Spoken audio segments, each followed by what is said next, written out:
2021 में बंगाल और तमिलनाडु के जब रिजल्ट आए उस दिन मैंने ये सार्वजनिक घोषणा की है कि अब जीवन में किसी भी राजनीतिक दल या नेता के साथ काम नहीं करना है। अब आगे जो कुछ भी तय करेंगे वो जनता। मैं हूं प्रिंस कुमार, आप देख रहे हैं बेतिया 24 न्यूज। अभी हमारे साथ मौजूद हैं जन सुराज के संस्थापक प्रशांत किशोर जी।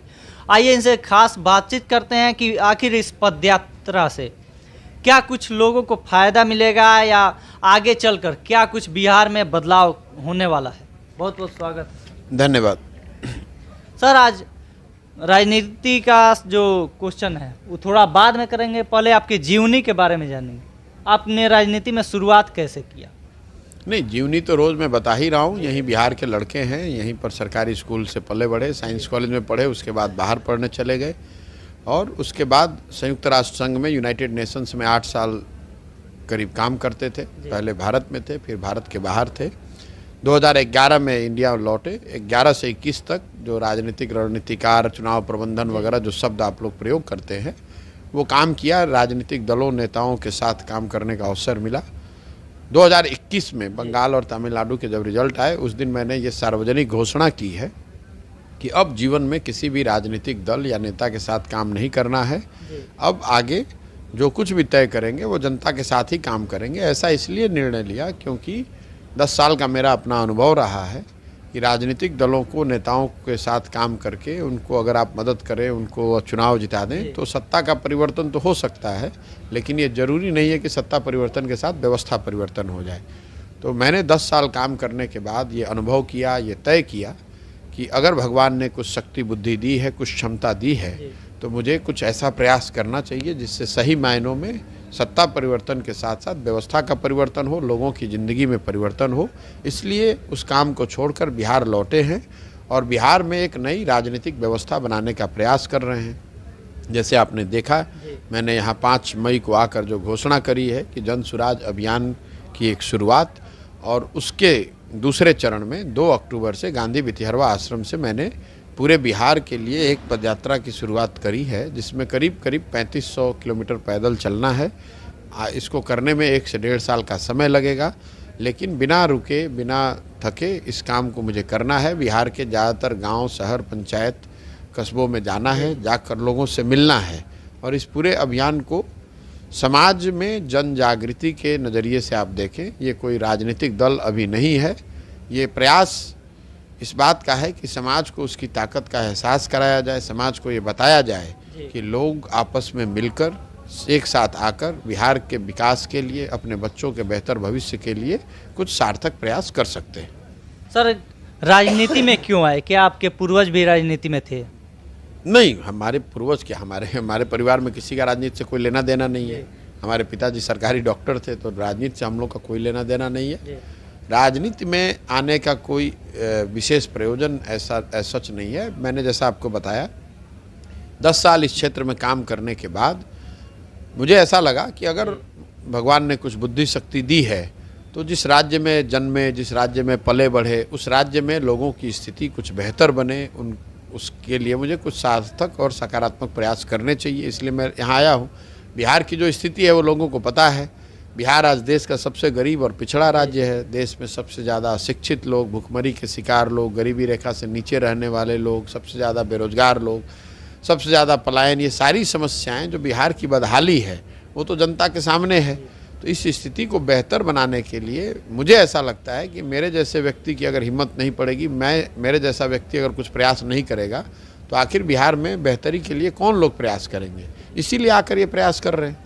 क्या लगता है कितना विकास हुआ है बिहार में? भाई, विकास कितना हुआ है मैं तो आपको वही बता रहा हूँ कि विकास, अगर आप जो पिछले 30-40 सालों से यहाँ सरकारें चल रही हैं, उन सरकारों के दावों को अगर आप मान भी लें, मान लें कि लालू जी की जो सरकार चली उसमें सामाजिक न्याय की दिशा में काम हुआ, मान लीजिए एक बार को कि नीतीश कुमार कह रहे हैं कि हमने आर्थिक विकास किया है, तो उस बात को भी मान लीजिए। अगर इस दोनों बात को आप मान भी लेंगे तो भी जो सच्चाई है आज तो देश के सामने है, हमारे आपके सामने है। इसको तो कोई झुटला नहीं सकता है कि आज भी बिहार देश का सबसे गरीब राज्य है, आज भी देश का सबसे पिछड़ा राज्य गरीब बिहार है, आज भी सबसे ज़्यादा अशिक्षित लोग बिहार में हैं, आज भी सबसे ज़्यादा पलायन, रोजगार की तलाश में पलायन करने वाले लोग बिहार में हैं। बिहार के गांव, देहात, शहर, कस्बों की जो हालत है, यहाँ के सड़कों की हालत, यहाँ के लोगों के जो घर हैं, जो उनके पास रोजगार है, जो यहाँ के कृषकों की है, किसानों की हालत है, युवाओं की हालत है, वो तो सामने है। वो तो किसी राजनीतिक वाद विवाद का हिस्सा ही नहीं है। वो तो बिल्कुल जैसे सूरज पूरब में उगता है उस तरह का ध्रुव सत्य है। तो इसमें कितना विकास हुआ है ये तो भाई आप 30-40 साल के कालखंड में थोड़ा बहुत तो सुधार हो ही जाएगा। लेकिन वो उस सुधार की रफ्तार, उस विकास की रफ्तार या उसके आयाम ऐसे नहीं रहे हैं जिससे बिहार के लोगों की ज़िंदगी में कुछ आमूलचूल परिवर्तन आए। हम लोग जहां आज से 40 साल पहले खड़े थे वहीं आज भी खड़े हैं। देश में ज़्यादातर विकास के मानकों पर विकास बिहार का नंबर 28वां 27वां, मतलब देश में सबसे नीचे। वो 1990 में भी था जब लालू जी मुख्यमंत्री बने, 2004 में भी था जब नीतीश जी 2005 में मुख्यमंत्री बने, और आज जब नीतीश जी 17 साल उन्होंने शासन कर लिया, उसके बाद भी विकास के ज़्यादातर मानकों पर बिहार का स्थान देश में सबसे निचला ही है। तो स्वाभाविक तौर पर ये स्थिति बदलनी चाहिए। अच्छा सर, आप बहुत सारे लोगों को मंत्री बनाए, आपकी सरकार कब बिहार में बनेगी? नहीं, हमने किसी को मंत्री बनाया ऐसा तो मुझे याद नहीं है।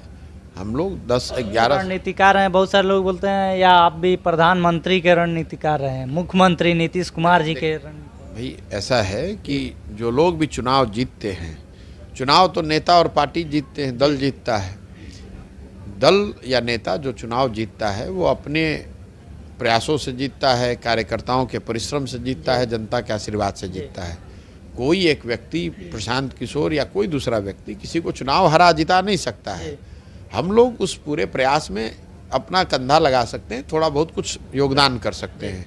तो मैं ऐसा नहीं समझता हूं कि मैं किसी को हराता हूं या मैं किसी को जिता हरा सकता हूं। जिताना हराना ये जो काम है ये तो जनता का है। अच्छा सर, अगला कदम आपका क्या होगा? क्या कुछ लोग अपनी समस्या को लाते होंगे आपके पास, उनका सुनवाई होता है? नहीं, कुछ लोग क्या सारी समस्या देखने ही निकले हैं, सबसे बात कर रहे हैं, देखने का, समझने का प्रयास कर रहे हैं। जिस राज्य, जिस समाज के लोगों की स्थिति को सुधारना चाहते हैं, किसी स्थिति को सुधारने से पहले ये जरूरी है कि पहले जाकर आप समझिए, देखिए कि उसकी समस्या है क्या। तो उसी समस्या को देखने समझने निकले हैं।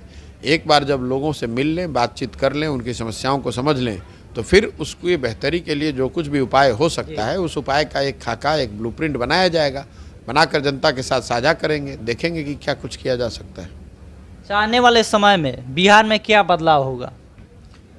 बिहार में क्या बदलाव होगा ये तो आप जाके नीतीश कुमार से पूछिए, जो लोग सरकार चला रहे हैं वो बताएंगे। हम क्या बताएंगे कि बदलाव क्या होगा? ये तो जो सरकार में है, जो विपक्ष में है, वो लोग बताएंगे आपको कि क्या बदलाव होगा। आने वाले समय में तो आप भी सरकार में आ सकते हैं या विपक्ष में आ सकते हैं। जब हमने अभी कोई दल बनाया ही नहीं है, तो अभी तो जो हम लोग कर रहे हैं वो जन स्वराज अभियान चला रहे हैं, और उस अभियान के तहत जो कर रहे हैं वो आपके सामने है। सर, नीतीश कुमार जी आए दिन लगातार आप पे बोलते रहते हैं कि वो हमारे यहाँ आते थे, बोलते थे कांग्रेस में मर्ज कर लो अपनी पार्टी, ऐसा। पहले नीतीश कुमार ने क्या कहा वो बात आप नहीं कर। नीतीश कुमार क्या कहते हैं, नहीं कहते, उससे हमारा क्या लेना देना है। नीतीश कुमार की उम्र हो गई है, अब अकेले पड़ गए हैं उम्र के इस पड़ाव पर। अकेले आप पड़ जाइएगा तो थोड़ी बहुत घबराहट भी रहती है, चिंता भी रहती है। तो अपना कुछ बोलना चाहते हैं, बोल कुछ और देते हैं, ये उनका काम है, क्या बोलते हैं, मेरा उससे कोई लेना देना है नहीं। हम जो कर रहे हैं वो आपके सामने है, जनता के सामने है, इसी को करना है। दूसरा कोई मुझे कौन क्या बोलता है, नहीं बोलता है, उससे मेरा कोई लेना देना नहीं। अच्छा, बहुत सारे लोगों का सवाल रहता है कि आखिर इस पद यात्रा से लोगों को क्या फ़ायदा मिलेगा? लोगों को क्या फ़ायदा मिलेगा, जाकर लोगों से पूछिए। नहीं, लोग बोलते हैं कि हाँ करोड़ों रुपए खर्च हो रहा है। करोड़ों रुपया कोई आपका लेकर तो खर्च कर नहीं रहे हैं। अगर करोड़ों रुपए खर्च हो भी रहा है तो बिहार की जनता से या आपसे तो चंदा लेकर नहीं कर रहे हैं। हमने जो अपना सामर्थ्य बनाया है, उस सामर्थ्य अपने संपर्क के आधार पर अगर पैसा खर्च कर रहे हैं तो समाज के बेहतरी के लिए जो मैं समझता हूँ वो कर रहा हूँ खर्चा।